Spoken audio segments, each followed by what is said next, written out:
Hello friends, मैं हूं गौरव और क्या आप जानते हो कि 1992 में अपने लॉन्च से लेकर अब तक विमल लोगों के जुबान पे रस घोल रहा है, क्योंकि विमल में होता है कांच, जो उसे बनाने का इंग्रेडिएंट है बेहद खास। पर आखिर इसे विमल में डाला कैसे जाता है और क्या इसी वजह से गवर्नमेंट इसे बार बार बैन करती है? एक मिनट, अगर विमल और उसके बाकी साथी पान मसाले बैंड है तो लॉकडाउन के दौरान पान मसाले का मार्केट 45,585 करोड़ का प्रॉफिट कैसे कमाया? That's mind blowing, right? Lockdown में जब लोगों को घर में छुपना चाहिए था तो वो खुलेआम गुटखा खरीद रहे थे। वहीं दूसरी तरफ जरूरत की चीजें लोग छुप छुप के खरीदते थे मेडिकल स्टोर से। एंड इवन सैनिटरी नैपकिन्स तक, जो आज औरतों के लिए फायदेमंद है, लेकिन 1921 में उसका बैंडेड की तरह अमेरिकन सैनिक फायदा उठाते थे। आखिर ऐसा क्यों होता था और आखिर इसके अंदर क्या डाल के इसे बनाया जाता था?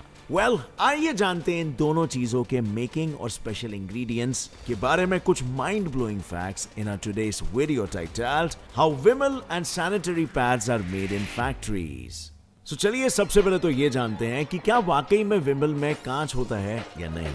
और इसकी शुरुआत होगी विमल बनाने से, जिसके लिए सबसे पहले सुपारी के फ्रूट को उसकी टहनी से अलग किया जाता है। फिर इसे छीलकर उसके अंदर से सुपारी को बाहर निकाला जाता है, क्योंकि विमल का असली मजा उसकी सुपारियों में ही होता है। इसके बाद इन्हीं सुपारियों को लाल रंग की डाई में उबाला जाता है, जिससे खाने वाले के मुंह में भी लाल कलर आ सके और वो जगह जगह पे पान की पिचकारी मार के दीवारों को पेंट कर सके। फिर उबलने के बाद धूप में सुखाकर उनके छोटे छोटे टुकड़े कर दिए जाते हैं और फिर इन्हीं टुकड़ों में चूना, कत्था, इलायची जैसी चीजों को मिक्स कर उसे चबाने लायक बनाया जाता है। अब फाइनली हम आते हैं विमल के एक सीक्रेट इंग्रेडिएंट पर, जो है कांच। विमल में कांच होता है या नहीं, इस बात का खुलासा किसी भी इंडियन रिपोर्ट में नहीं हुआ है, लेकिन कराची की एक रिपोर्ट ने यह बताया है कि हर तरह के पान मसाले और गुटखा में ग्लास पाउडर यूज होता है। अब वो क्यों है ये कोई नहीं जानता, बट होता है।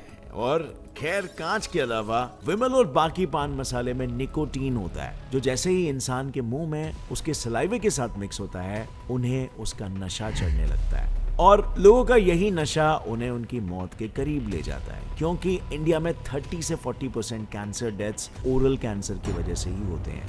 दरअसल पान मसाले में मिलने वाले यही निकोटीन ओरल कैंसर की सबसे बड़ी वजह है और इसीलिए तो जब 2019 में NTTL और ministry of health and family welfare के NICPR ने 15 पान मसाले के ब्रांड्स का निकोटीन टेस्ट किया, तब उसके रिजल्ट पॉजिटिव आए थे, जिसमें रजनीगंधा, पान पराग, पान बहार, शिखर, विमल जैसे सारे लीडिंग ब्रांड्स का नाम भी शामिल था, जिस वजह से गवर्नमेंट बार बार इन्हें बैन करती रहती है। लेकिन इसके बाद भी कई ब्रांड्स ने इनकी सेल पे कोई रोक नहीं लगाई। उल्टा वो सभी ब्रांड्स अपने पान मसाला को बिना उसके इंग्रेडिएंट्स बताए बस निकोटीन फ्री बोलकर बेच रहे हैं, क्योंकि विमल जैसे बाकी सभी पान मसाले की एडवर्टाइजिंग ही होती है, जिससे इसमें मौजूद इंग्रेडिएंट्स को लेकर सरकार और पब्लिक दोनों धोखा खा जाती है। इनफैक्ट एक स्टडी में ये पता चला था कि पान पराग के एडवर्टाइजमेंट को सिर्फ 2 टीवी चैनल पर चलाने का कॉस्ट उसके एनुअल सेल से 3.8 टाइम्स ज्यादा है। यानी जितने की मुर्गी नहीं उतने का मसाला, लिटरली पान मसाला। अब फ्रेंड्स, आगे बढ़ने से पहले मैं आपको एक इंटरेस्टिंग ट्रेडिंग प्लेटफॉर्म के बारे में बताऊंगा, जो प्ले स्टोर और ऐप स्टोर दोनों में अवेलेबल है। ऐप का नाम है बाइनोमो और इसमें आप अलग अलग एसेट्स में ट्रेड कर सकते हो, जैसे कि गूगल, एप्पल, गोल्ड और तो और फॉरेन करेंसीज जैसे कि US डॉलर्स और यूरोस वगैरह में भी आपको 90% तक का प्रॉफिट मिल सकता है। इस ऐप में आपको कोई भी एसेट चुनना है और फोरकास्ट करना है कि उसकी वैल्यू बढ़ेगी या फिर घटेगी। देखिए, मैं आपको एक एग्जांपल के साथ बताता हूं। जैसे मैं यहाँ पे 700 रुपए में ट्रेड अप करता हूं कि इस एसेट की वैल्यू बढ़ेगी और अब हमें थोड़ा सा रुकना होगा एंड यस, मेरा फोरकास्ट सही निकला। अब ये अमाउंट आप अपने बैंक अकाउंट या पेटीएम में इजीली 24 आवर्स के अंदर विड्रॉ कर सकते हो।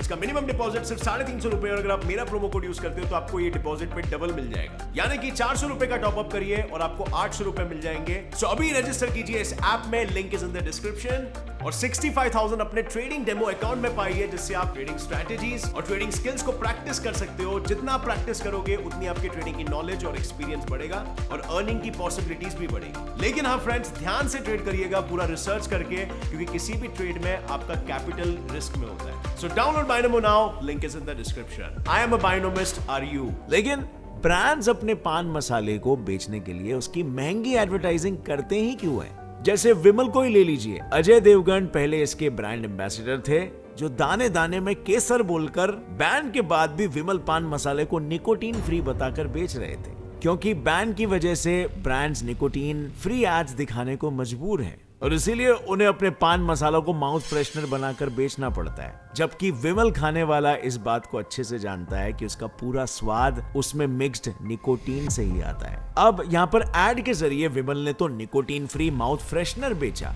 लेकिन उस ब्रांड का नाम उसके टोबैको वाले प्रोडक्ट के लिए फेमस है और इसीलिए पान पट्टी और दूसरे सभी शॉप्स पे कस्टमर्स को माउथ फ्रेशनर के साथ उस ब्रांड का पान मसाला भी आसानी से मिल जाता है। और इससे ये बात प्रूव हो गई थी कि ये सभी पान मसाले कंपनीज गुटखा के एड्स को माउथ फ्रेशनर्स के एड से रिप्लेस करते हैं, जिसे सरोगेट एडवर्टाइजिंग कहते हैं। और इसी एडवर्टाइजिंग का इस्तेमाल इसीलिए किया जाता है ताकि वो अपने ही ब्रांड नेम के साथ गुटखा बेच सके, जिसे एडवर्टाइजिंग करना अलाउड नहीं है। इसी वजह से FSSAI ने ministry of health and family welfare को प्रपोजल दिया है कि सभी पान मसाला के पैकेट्स पे लगभग 50% वार्निंग्स कवर्ड हो, जिससे जब कंज्यूमर उसे खरीदने जाए तो उसे वो वार्निंग क्लियरली दिखाई दे। लेकिन ऐसा नहीं है कि ये वार्निंग्स पहले नहीं लिखी जाती थी। दरअसल लिखी तो ये पहले भी जाती थी, लेकिन तब मैन्युफैक्चरर जानबूझकर इन वार्निंग्स का फॉन्ट छोटा रखकर इसे पैकेट के किसी ऐसे कोने पे प्रिंट करते थे जहां से कंज्यूमर्स का पढ़ना बहुत ही मुश्किल हो जाता था। पर यहाँ पर सवाल ये है कि क्या वाकई में मैन्युफैक्चरर सरकार की आंख में धूल झोंककर अपना पान मसाला बेच रहे हैं? क्योंकि FSSAI food safety and standards packaging and labelling regulations 2011 के सेक्शन 30 और 31 के अनुसार सभी पान मसाला ब्रांड्स को सरोगेट एडवर्टाइजिंग करने का मौका देती है। खुद यही रेगुलेशंस बस उन्हें अपने प्रोडक्ट्स पे एक वार्निंग लिखवानी होती है और इसी चीज का फायदा उठाकर दुकानदार या तो ब्लैक में ज्यादा दामों में पान मसाला बेचते हैं या फिर वो पान मसाला और उसके साथ तंबाकू की पुड़ियां अलग से बेचते हैं, क्योंकि उनके हिसाब से उन्हें सिगरेट से ज्यादा फायदा पान मसाला में होता है। इतना ही नहीं, इंडियन लॉ ये भी कहता है कि हमारे यहाँ टोबैको को किसी भी एजुकेशनल इंस्टीट्यूशन के 100 यार्ड्स और सिर्फ 18 साल से कम उम्र के बच्चों को नहीं बेचा जा सकता। और जाहिर है, अगर टोबैको के सेल पे ही ये रेस्ट्रिक्शंस इतनी लिमिटेड है तो लोगों का पान मसाला और टोबैको का सेवन करना ईजी होगा ही, क्योंकि हमारी सरकार ने पान मसाला में निकोटीन मिक्स करने से मना किया है, टोबैको को बेचने से नहीं। यहाँ पर सवाल ये है कि गवर्नमेंट इसे पूरी तरह से बैन क्यों नहीं कर रही? ऐसा इसीलिए क्योंकि 2020 में गवर्नमेंट रेवेन्यू में पान मसाला और सिगरेट की वजह से अप्रोक्सीमेटली 2000 करोड़ जनरेट हुआ था, जो जाहिर है सरकारी खदान को काफी बड़े पैमाने पे मालामाल करता है। ये स्टोरी मुझे नहीं मालूम कितना जल्दी चेंज होगी, बट हम बढ़ते हैं आगे ये देखने के लिए कि कैसे फैक्ट्रियों में बनते हैं सैनिटरी नैपकिन्स और इसमें कौन से स्पेशल इंग्रेडिएंट्स पड़ते हैं। तो भाई लोग, जितना पैडमैन मूवी देखकर आपको ये प्रोसेस इजी लगता था ना, ये उतना आसान बिल्कुल नहीं है, क्योंकि सैनिटरी नैपकिन को बनाने के लिए सबसे पहले पैड मेकिंग कंपनीज एक ऐसे बुलडोजर का इस्तेमाल करती है जो फार्म्स में ही कॉटन सीड्स को कॉटन से अलग कर देता है और फिर जैसे ही वो कॉटन फैक्ट्री में आता है, दो बड़े बड़े रोलर्स पर कॉटन शीट्स को एक साथ पैड के शेप में काटने का काम करती है, क्योंकि कॉटन के यही पतली पतली लेयर्स पैड्स का बेस बनती है। लेकिन ऐसा बिल्कुल मत समझना कि ये सब बहुत आराम से होता होगा, बिकॉज जिस मशीन में कॉटन को डाला जाता है वो 3000 RPM की स्पीड से घूमते हुए कॉटन को एक सॉफ्ट फ्लफ बना देती है और फिर इसी फ्लफ पर पॉलीमर के पाउडर को स्प्रिंकल किया जाता है। ये वही पाउडर है जो पैड्स पे गिरने वाले लिक्विड को जेल में कन्वर्ट करता है। इसकी मदद से एक पैड ऑन एन एवरेज 6 से 7 घंटे तक ब्लड एब्जॉर्ब कर सकता है। तो अब आप समझ सकते हो कि अमेरिकन सैनिक इसे क्यों यूज करते थे। पर अब प्रोसेस में पॉलीमर पाउडर के बाद इसी सॉफ्ट और लंबे कॉटन फ्लफ को पैड का शेप देने के लिए डोजर में डाला जाता है। लेकिन ये सब मशीन के एक तरफ होता है, वहीं साइमल्टेनियसली मशीन की दूसरी तरफ पैड का दूसरा लेयर बन रहा होता है, जो साइज में तो पहले वाले से थोड़ा छोटा और रेक्टेंगुलर होता है, लेकिन ये और ज्यादा कंप्रेस्ड होता है। वैसे हर पैड की लेयरिंग इस चीज पे डिपेंड करती है कि उसे किस तरह के मेंस्ट्रुअल फ्लो के लिए डिजाइन किया गया। अगर वो हैवी फ्लो के लिए डिजाइन हुआ है तो उसमें 2 की जगह 3 से 4 लेयर्स होंगे। अब जैसे कि आप सभी ने देखा कि पैड्स की दोनों लेयर बन गई है, तो इन दोनों को मशीन्स में डालकर सैंडविच किया जाएगा, जिसमें सबसे पहले उस लेयर को रखा जाता है जो पीरियड ब्लड को पैड के अंदर के पॉलीमर तक पहुंचाने का काम करती है। वहीं दूसरा लेयर लीकेज को रोकने का काम करता है। ये सैंडविच के बनने के बाद बारी आती है इस पर विंग्स लगाने की, जिसे मशीन का एक स्ट्रैप लगाता है, और एंड में बचती है इनकी पैकिंग, जो कहीं और नहीं इसी मशीन में होती है। और इसके लिए मशीन पहले इसे 3 पार्ट्स में फोल्ड करती है और फिर इसे प्लास्टिक रैप में डालकर पैक कर देती है। ये सब कुछ सुनने में बहुत ही लंबा था, लेकिन मशीन में एक पैड 40 सेकेंड्स में बनकर तैयार हो जाता है। हालांकि 40 सेकेंड्स में बनकर तैयार हो जाने के बाद भी ये सैनिटरी नैपकिन्स थोड़े महंगे होते हैं, क्योंकि एक रिपोर्ट के मुताबिक हर इंडियन वुमेन सैनिटरी पैड्स खरीदने में हर महीने लगभग 300 रुपए खर्च करती है। और जाहिर है जिस औरत की दिन की कमाई भी इससे कम होगी, वो कैसे हर महीने अपने लिए सैनिटरी नैपकिन्स खरीदेगी। इसी वजह से आज भी इंडिया में सिर्फ 36% औरतें ही सैनिटरी नैपकिन्स का इस्तेमाल करती है। लेकिन सिर्फ सैनिटरी नैपकिन्स की कीमत ही औरतों को उसके इस्तेमाल करने से नहीं रोकती। कई बार इसकी वजह लैक ऑफ अवेयरनेस भी होता है, जहां उन्हें पता नहीं होता कि ये चीज काम कैसे करती है। ये बात दसरा एनजीओ ने 2014 में साबित भी की थी, जिसमें उन्होंने बताया था कि इंडिया में हर साल नियरली 230 लाख लड़कियां सिर्फ इस वजह से अपनी पढ़ाई छोड़ देती है क्योंकि सैनिटरी पैड्स वगैरह की सुविधा ना होने के कारण वो उस दौरान स्कूल्स नहीं जा पाती और उनके माता पिता भी उन्हें स्कूल छोड़ने कह देते हैं। लेकिन इसका मतलब ये नहीं है कि जो लोग सैनिटरी नैपकिन्स यूज करते हैं वो पूरी तरह से अवेयर है, क्योंकि वो ये नहीं जानते कि जिस पैड को उन्होंने कुछ घंटे यूज करके फेंक दिया है, उस एक पैड को डीकंपोज होने में 500 से 1000 साल लग जाते हैं, जिसकी वजह है उसमें 90% तक यूज होने वाला प्लास्टिक, जो आपने अभी इसकी मेकिंग में देखा। और इसी वजह से अब जगह जगह मेंस्ट्रुअल कप्स प्रमोट हो रहे हैं, जो पॉकेट फ्रेंडली और इको फ्रेंडली दोनों होते हैं। साथ ही इन्हें डिस्पोज करने की भी कोई झंझट नहीं होती।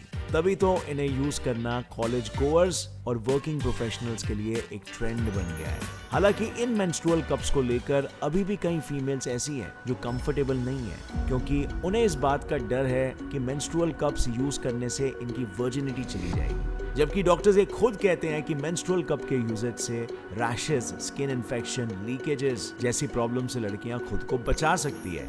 और इन कप्स को यूज करना सबसे ज्यादा उन फीमेल्स के लिए फायदेमंद होता है जिन्हें गांव देहात में पैसे और सेफ डिस्पोजल की कमी की वजह से कपड़ा यूज करना पड़ता है, क्योंकि एक तो इन कप्स को हर महीने नहीं खरीदना पड़ेगा और दूसरा इन्हें डिस्पोज करने की जरूरत ही नहीं होती। बस जरूरत है इन चीजों पे खुलकर बात करने की। हालांकि हमारी सोसाइटी आज भी ऐसी है जहां एक चीज लोगों को छुपा कर देती है, वहीं दूसरी चीज को इंसान बड़े शौक से जब चाहे जहां चाहे वहां से खरीद सकता है, क्योंकि ये हमारा सोसाइटल टैबू ही है जो लोगों को मेंस्ट्रुअल साइकिल पे खुलकर बात करने नहीं देता। जबकि दोनों चीज में फर्क बस इतना ही है कि एक को जरूरत के लिए इस्तेमाल किया जाता है, दूसरे को नशे के लिए। पर क्या इस सोच को बदलना जरूरी नहीं है? क्योंकि क्या आपको नहीं लगता कि गवर्नमेंट को बैन से ज्यादा अवेयरनेस प्रोग्राम्स चलाने चाहिए ताकि लोगों को सैनिटरी पैड्स, मेंस्ट्रुअल कप्स और विमल इन सभी के फायदे नुकसान दोनों का पता चल सके? अपनी राय नीचे कमेंट सेक्शन में देना फ्रेंड्स। और अगर इस वीडियो से आपको कुछ भी नया सीखने मिला तो एक लाइक जरूर ठोकना। Gets it fly fact channel को अभी सब्सक्राइब कर लो और बेल नोटिफिकेशन दबा दो ताकि आगे आने वाली हमारी कोई भी वीडियो की अपडेट आप मिस ना कर सको। With that said, as always, stay curious, keep learning and keep growing. जय हिंद।